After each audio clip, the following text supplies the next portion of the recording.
Yuk.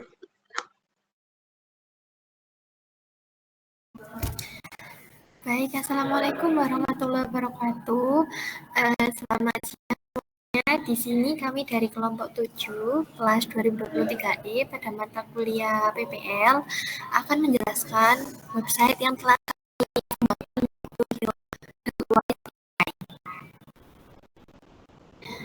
Sebelumnya, saya akan memperkenalkan anggota kelompok dari kelompok 7 ini. Yang pertama ada saya sendiri, Sekar Hanum Anastasia Karyanto dengan NIM 148. Lalu ada Rega Ramadian Bintang dengan NIM 156. Lalu yang ketiga ada Aditya Revangga Dwi Putra dengan NIM 167. Dan yang terakhir ada Revani Dwi Lestari dengan NIM 170. Baik, saya akan menjelaskan latar belakang dari perkembangan pemilihan proyek website kami yang telah kami kembangkan, yaitu kesehatan merupakan aspek penting dalam kehidupan, namun masih banyak masyarakat yang kesulitan mengakses informasi terkait penyakit, gejala, dan penanganannya. Hal ini dapat menyebabkan keterlambatan pengobatan dan risiko komplikasi. Melalui pengembangan teknologi web dan kecerdasan buatan, dikembangkan sebuah website yang memungkinkan pengguna memperoleh informasi penyakit secara cepat dan mudah hanya dengan memasukkan nama penyakit. Website ini dirancang agar mudah digunakan oleh masyarakat umum maupun tenaga medis sebagai referensi awal, sehingga dapat meningkatkan kesadaran kesehatan dan mendukung deteksi serta penanganan penyakit secara dini. Baik, selanjutnya akan dijelaskan dan dibacakan oleh silakan kepada Revani Dwi Lestari. Dipersilahkan. Selanjutnya ada rumusan masalah, yaitu bagaimana merancang sebuah website yang dapat mendeteksi penyakit berdasarkan input pengguna. Yang kedua, bagaimana cara menampilkan informasi gejala dan langkah penanganan penyakit secara akurat dan mudah dipahami. Dan yang ketiga, bagaimana memastikan bahwa website ini dapat diakses dan digunakan dengan mudah oleh berbagai kalangan masyarakat. Yang keempat, yaitu apa saja kendala yang dihadapi dalam pengembangan website ini dan bagaimana solusi untuk mengatasinya.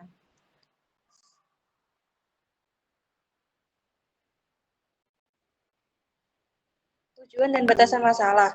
Oke, untuk tujuan yaitu yang pertama edukasi kesehatan, yang kedua konsultasi medis online, yang ketiga privasi dan keamanan pengguna, yang keempat pendeteksi dan pencegahan penyakit, dan yang kelima akses ke layanan kesehatan.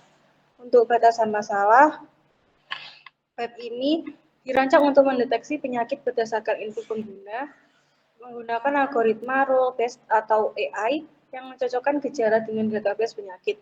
Yang kedua, informasi gejala dan langkah penanganan disajikan dengan bahasa sederhana, infografis, serta struktur konten yang jelas agar mudah dipahami. Yang ketiga, desain responsif, aksesibilitas tinggi, dukungan multibahasa, dan optimasi kecepatan memastikan website dapat diakses oleh berbagai kalangan. Yang keempat, kendala seperti akurasi data, keamanan, informasi, dan kepercayaan pengguna diatasi dengan sumber medis terpercaya, enkripsi data, serta kolaborasi dengan tenaga medis. Kemudian ada deskripsi proyek. AI ini adalah platform digital yang memanfaatkan teknologi web dan kecerdasan buatan untuk memberikan edukasi, konsultasi, dan deteksi awal terkait kesehatan seksual dan reproduksi. Aplikasi ini menyediakan informasi akurat mengenai PMS dan kesehatan reproduksi serta fitur deteksi berbasis AI dan konsultasi anonim dengan tenaga medis. Dirancang dengan antarmuka ramah pengguna, dukungan multibahasa dan keamanan data yang ketat. Berbasis AI bertujuan meningkatkan akses masyarakat terhadap informasi kesehatan secara aman dan nyaman. Pada konsep perangkat lunak, berbasis AI ini memiliki fitur yang dapat mengidentifikasi berbagai penyakit dengan menjelaskan gejala, penanganan, pengobatan, serta tingkatan dari penyakit tersebut. Aplikasi ini dibantu AI untuk menganalisis serta menjelaskan dan mengenali penyakit yang diajukan oleh pengguna.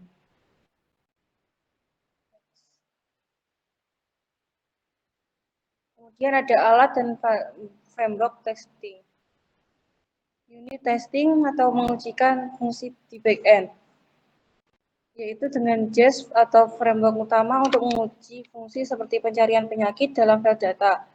Yang kedua, pengujian file data, yaitu memastikan data terbaca dengan benar. File sistem modul bawaan Node.js untuk membaca dan memverifikasi file dan penyakit. Log.vs untuk membuat simulasi file agar tidak mengubah file asli saat pengujian. Yang kedua ada end-to-end testing, mengujikan alur dan tampilan aplikasi dari sisi pengguna. Kemudian ada framework, yaitu framework utama yang digunakan untuk melakukan pengujian otomatis berbasis browser. Digunakan untuk memastikan halaman login dan dashboard berfungsi sebagai halaman saat diuji seperti pengguna nyata. Framework Test Runner digunakan untuk menjalankan skrip pengujian dengan laporan hasil yang detail, mendukung tes paralel dan fitur cek cepat seperti validasi elemen, klik tombol input data, dan pengecekan navigasi halaman. Yang terakhir ada browser konteks, yaitu bawaan Firebird, untuk mensimulasikan sesi browser terisolasi selama pengujian sehingga setiap tes bisa berjalan bersih tanpa pengaruh dari tes sebelumnya. Selanjutnya dilanjutkan oleh teman saya, Adi. Baik, terima kasih. Selanjutnya ada fitur utama. Untuk fitur utama ada login. User bisa login untuk username dan passwordnya. Kedua, ada pencarian penyakit. User bisa memasukkan nama penyakit. Next. Tiga, jika user mengisi nama penyakit, AI akan menunjukkan informasi gejala dan langkah penanganannya. Keempat, ada notifikasi penyakit yang tidak ditemukan jika user atau AI-nya tidak menemukan penyakitnya. Next. Next ada desain test case. Model yang pertama ada fitur login, skenario pengujian, admin memasukkan username dan password, input username dan password, hasil yang dapat diharapkan, website menampilkan berhasil login dan mengalihkan ke dashboard. Yang kedua ada fitur pencarian, pengguna mencari penyakit yang tersedia, input diabetes, hasil yang diharapkan, website menampilkan informasi penyakit diabetes, status berhasil. Yang ketiga ada informasi gejala dan langkah penanganan. Skenario pengujian menampilkan gejala dan langkah penanganan, input klik hasil diabetes, hasil yang diharapkan, website menampilkan gejala dan langkah penanganannya, status berhasil. Yang keempat ada notifikasi penyakit tidak ditemukan. Skenario pengujian penyakit tidak ditemukan, input bisa menggunakan XYZ. Hasil yang diharapkan, website menampilkan pesan penyakit tidak ditemukan, status berhasil. Next. Untuk selanjutnya akan dijelaskan teman saya, Rega.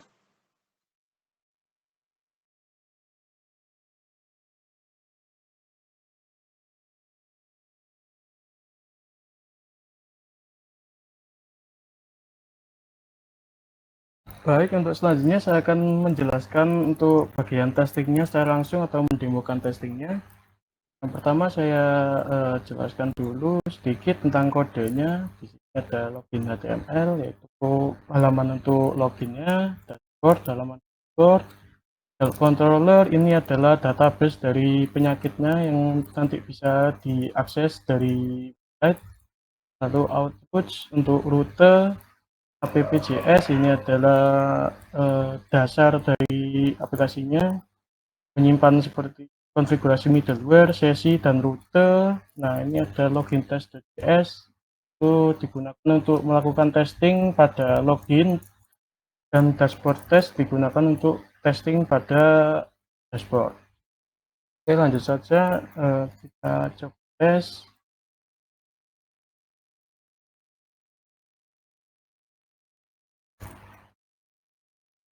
Ini saya menggunakan CMD karena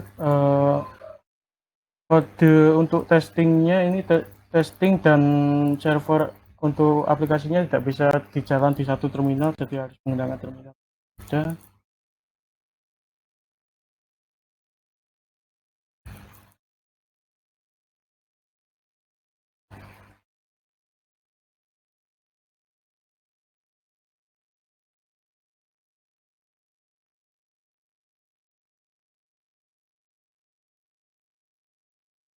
Sudah ada. Untuk testingnya langsung kita lakukan di sini di PX Playback Test. Nah, akan secara otomatis melakukan testing.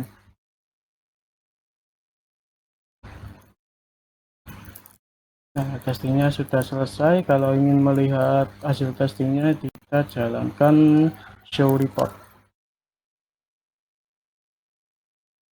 Nah, seperti testingnya semuanya berhasil ya, centang hijau. Lalu untuk websitenya seperti ini, kita harus melakukan login terlebih dahulu. Ini contoh admin 123.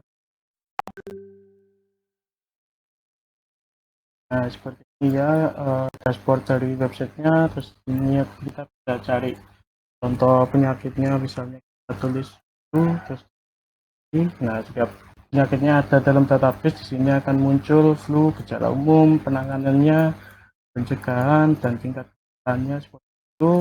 Kalau kita misalkan nulis penyakit asal, di sini nggak ada ya, tidak ditemukan. Kira ada logbook, kita keluar, kita kembali ke menu utama. Untuk aplikasinya dan testingnya kurang lebih seperti itu. Selanjutnya bisa dilanjutkan. Saya kembalikan ke presentasi.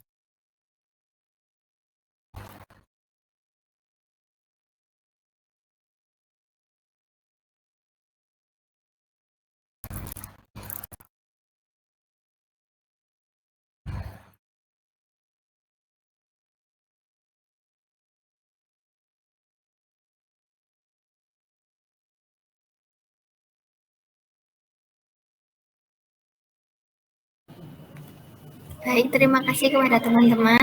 Untuk terakhir yaitu kesimpulan dari pengembangan website ini.